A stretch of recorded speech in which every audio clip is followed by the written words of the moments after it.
We're good? We're good, man. Alright, cool. Okay. Okay.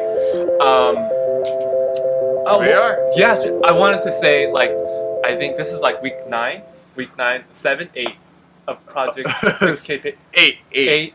Right? And, I just wanted to point out, like, it's kind of been stalling, right? The energy's not really there. Yeah, absolutely. And so, wanted to try something new, kind of throw the rhythm off. It might work, it might not work, I don't know. Okay, let's give it a shot.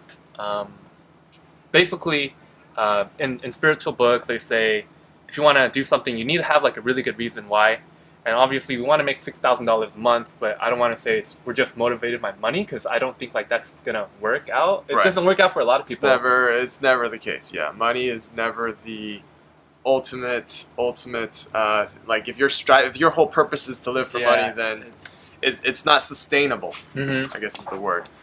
And I've learned that, and I seem to notice that the more I focus on money, the more I actually focus on the lack thereof of money. So it's more stressful, right? So it's more stressful. So we're trying to change it up here. Okay. So you're talking about purpose as far as having a spiritual purpose, a deeper meaning in life. Yeah. And that's what they call, and they actually call this the Dharma. Sure. Yeah, yes, it is called. Wayne Dyer calls it Dharma. Yeah. It's also in the business world they call it starting with your why. Oh, okay, yeah. Which is why you're doing this. What's the ultimate major thing? A lot of people's whys are their family, to provide for their family, to earn a living, to, a lot of people do things that sometimes they don't even want to do, but in order to sacrifice their own time and energy, they provide for their families, and that's a big why for a lot of people. Yeah, that's really common. So what is your why, Chris? Do you have a why, and what is it? Yeah, I mean, like I could just work really hard and make a lot of money, right? Sure. And then a lot of people do that. A lot of my friends do that. And I guess what I want to do differently, and why I'm recording it on camera, is that I would like to show people a way to make money where they can still have a healthy lifestyle and be with friends and be with their loved ones and not kill their own bodies. Right. I'm not really sure how to get there, but I am hoping that there's a way and more people can live a more healthy lifestyle. And they can even, like, if they have more time and they have a more relaxed lifestyle while making a lot of money, they can even do more stuff for charity. And if they, live in a world of abundance, it's just better. Absolutely. And that reminds me of a time when I was never focused on the money. Okay. And this was a time, for people that don't know me, I was selling drugs at the time.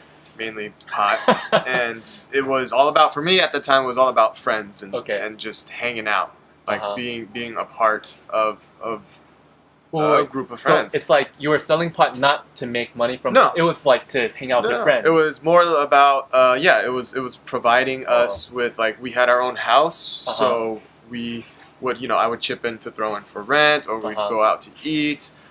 We partied a lot, and it was just so natural for me, and because it was something that I did too. I was a major pothead, and I smoked a lot of weed at that time. Right, and it was something that it just came naturally. It was because I was passionate about it. I knew what products were good and what were not good, but I never focused on, I need to make this much, or I need to make this much.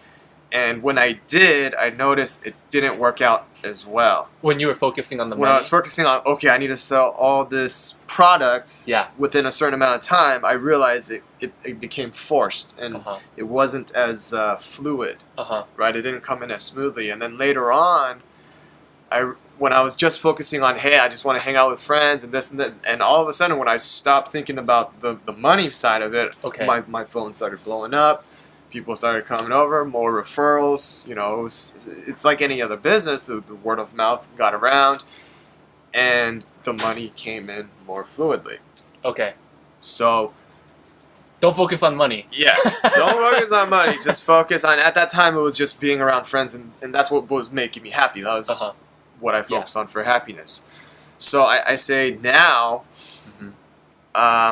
same thing, but you got to figure out, starting with your why, and what is it that makes you happy. Okay.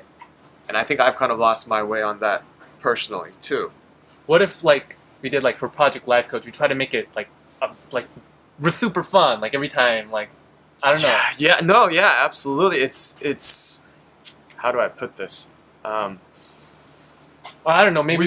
We should. I mean, Yeah. that's how it's supposed to be, right? It should Yeah. project like the first. I remember the first video we made with the law of attraction. That was just totally That was pretty fun. off the bat. Yeah, it was just fun, Yeah. right? We kept it real simple, and you asked a couple questions, and I answered it, and then you did the editing, which opened up my eyes to the magic of editing and creating videos, and that was awesome. Dude, when I focus on making a really great video, it kind of becomes really sucks. Right. And I was like, oh, I have to make a great video, and then I'm like, oh my god, it's so stressful at it. Yeah, but when you have fun with it, it becomes just like it's improvised. More, exactly.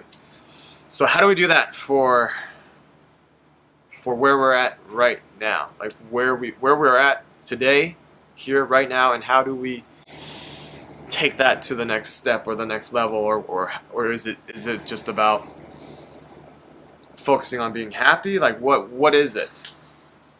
I think, I don't know, like for me, one step I wanted to take was to make this less work. Okay. I wanted to condense it in like 3 hours. Okay. So before, I was telling you like we'd talk for like an hour, and then like we'd spend another day editing, and it would take a long time. So my idea was to have everything done in 3 hours, and then by the end of 3 hours we're like done, and it's like we don't have to think about it anymore. And so to me that sounds like kind of fun, because it's like, oh, okay, done. All right. There's less obligation and responsibility attached to it. So more efficient. More efficient. Time saving. Time saving. Less work. And less it feels stress. more like you're improvising. Got it. More go with the flow. Yeah. Okay. What about you? What do you think? One of the I think that's great, and I think a lot of that depends on who you are as a person. And I know for you are about efficiency and creating systems that just kind of work, right? That just like boom, put it on automatic and let's be done with it and get on to the next project. And I think that's great. My thing right now that I'm focusing on, that I'm realizing and I'm having issues with, and I might be forcing it, is keeping my word. Keeping your word. Doing, like, saying what I do and doing what I say. Or saying what I mean. So a lot, and I've noticed that I've been catching a lot of other people that have, like, they'll say something and they won't do it. I'll notice that, but I'll be like, I'll notice it within myself a lot too. Projection?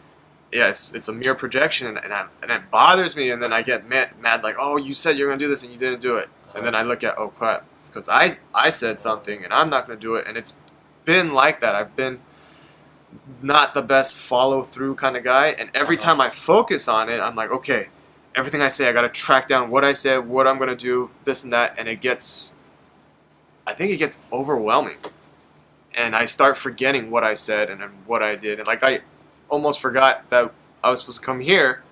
Right? Even though I told you I was going to come, and I was like, oh crap, I got to go to Chris's later today. Totally off the bat. And then Bridget, I just assumed she was coming, and she was like, oh no, she's not feeling good, she's tired. And I was like, what? I thought you said you were going to go. And it's not that she said she was going to go, she just didn't say she wasn't or was going to. So I just assumed she was. But she didn't, she was feeling tired, whatever. But same thing. I commit to a lot of things, and then I'm like, oh crap, like I got to do this. Like I committed to this Toastmasters thing as one of the officers, and now I'm like, I moved, so it's harder to get there, and I'm starting to have mixed feelings towards it. Like I don't feel like it's really helping me grow anymore. I feel like I'm kind of capped out at that particular group. And I don't want to pay another, because you got to pay every 6 months. And I don't want to renew again just because I don't want to pay money into something that may or may not, like I don't feel like I'm 100% in. So I really want to be better at committing to things, like saying, hey, I'm going to do this, and following through. But at the same time, knowing, like my big thing is I keep hearing this thing too, and I watched the Brendan Burchard video saying that there's a time to quit as well. Like you don't want to. Yeah, it's like you gotta like if you have a a relationship that's just unhealthy or like you're in an abusive relationship, people hold on to that like no, we can make it work, we can make it work, we can make it work. But sometimes it's best to let it go. Let it go. So how do you discern the difference? How do you tell when it's hey, this is something that's unhealthy for me, I gotta let it go, versus hey, I made a commitment, I should stick through with it? I feel like those are two different things. Okay. Both really good things and can be difficult to get good at. One is quitting and saying no. Yes. And like a lot of like the art of refusal, like Tim Ferriss talks about it, a lot of entrepreneurs talk about saying no to people. Yes. Saying no. And of course the other aspect is being able to commit to something and follow through. Right. Of course, it doesn't mean you have to choose one skill or the other, but both skills simultaneously. But what if you committed to something and then you haven't finished your commitment all the way through, but it's just like you feel like it's just like dragging you down and it feels like just quit. Okay. If you feel like it's not benefiting. If it's not benefiting. Like we could have quit Project Life Coach, right? We could have been like, yeah, it's not working. But I was like, hey, $6,000 a month, like still cool. That's still a cool goal. And of course, like helping other people reach that goal, that's even better. If everyone's, if I can inspire someone, that's really great. Okay. Like we'll overcome obstacles. Like if your why is strong enough, you can commit to it. But right. So we're going back to starting with the why. What else did I quit? Like quitting a job, quitting a relationship, quit Facebook. Quitting a lot of things. Yeah, there's a lot of different things. Okay, so what's next? What's next then? All right, let's just end this section for now. Okay. And then we'll look at the limb twisting. Okay. Okay, so right now we are doing what? We're looking up how to experience without attachment. Okay. One of the biggest things that a lot of us have, especially with negative emotions, is being attached to a certain outcome. So let's say you get married to someone and you just have specific you get these expectations of what they should be or how they should act or how they should behave, and when they don't do that, you actually become emotionally angry inside. Or you expect a certain marketing piece to make so much money, and if you don't hit that number, you actually end up becoming disappointed or angry because that piece didn't work. But what we're trying to do is, and what my mentor Vicky taught me this morning, was to let go of attachment, to not worry about what the outcome is. Just do your best at what you do and allow whatever happens to happen. And that kind of goes with the go with your flow idea that Chris has been talking about a lot lately. So we're looking it up on the internet and we're seeing this is a post. That's something about Dalai Lama. This is really like Zen philosophy, right? Yeah, this is from zenhabits.net, which is a pretty popular blog. And it says letting go of attachment from A to Zen. Okay. And Dalai Lama says, his quote is right here, most... Go ahead and read it. Okay, so most of our troubles are due to our passionate desire for and attachment to things that we misapprehend as enduring entities. Dalai Lama. Basically saying that most of our problems come from our attachment to things. People, places, things. And, and this is just a guest post. Experiencing without attachment, basically saying accept the moment for what it is, be in the present, believe now is enough, call yourself out, learn what it looks like to grasp at people, things, or circumstances so you can redirect your thoughts when they veer toward attachment. When you dwell on keeping, controlling, manipulating, or losing something instead of simply experiencing it. Yeah, so you're recording now. So yeah, this one's like the zoom, and then this one right here is you adjust the focus. Do you see? It's pretty sexy, right? Yeah, okay. And then, you kind of have to get good at it. Okay, now you have to adjust the focus one. Oh, okay. You get it? Yeah, I get it. I get it. It's you kind of need the finesse. Kinda hard. Yeah. I see what you're saying. You Yeah, gotta but get you'll used to get it. better. Yeah, after a couple weeks, you'll get it. Okay. Um, All right. So.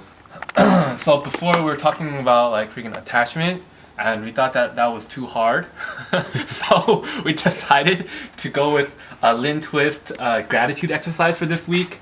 So basically, this is about the soul of money, and the principles are prosperity flows from sufficiency, the recognition of enough. Each individual makes a difference. What we appreciate appreciates. Collaboration generates prosperity. The legacy is what we live, not what we leave. Gratefulness is the heart of generosity. Global citizenship is a natural outcome of an awakening consciousness. And we're just gonna keep it simple. Like 30 minutes every day, journal about what you appreciate, and we'll do that for a week. And we'll see how we feel. I've done it before. It's like freaking hard, you know. But I'll try it. I'll set a timer for 30 minutes.